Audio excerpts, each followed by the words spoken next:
गगरिया तबाह कैलू गोरी तबाह कैलू गोरी हमारी महर के नजरिया तबाह कैलू गोरी हमारी महर के नजरिया तबाह कैलू गोरी।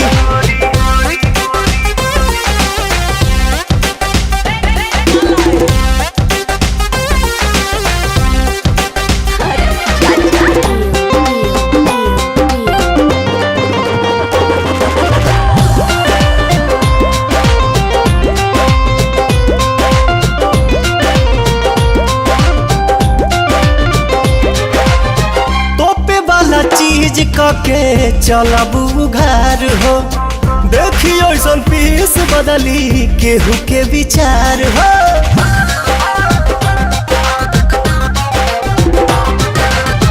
तोपे वाला चीज कके चलबू घर हो देखियो ऐसन पीस बदली केहू के विचार हो।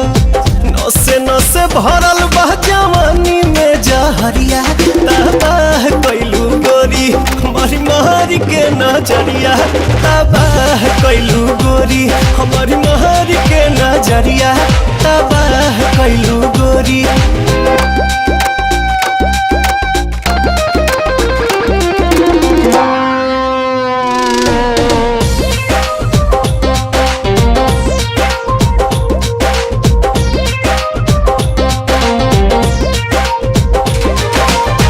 कनखी से ताकेलू जब चश्मा हटाई के राही के घाही कैलू देही में सटाई के।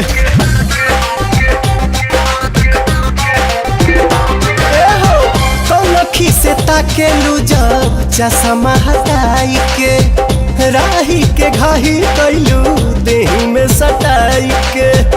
खाए से पहले भभका देलू गगरिया तबाह कैलू गोरी हमारी महर के नजरिया तबाह कैलू गोरी हमारी महर के नजरिया तबाह कैलू गोरी।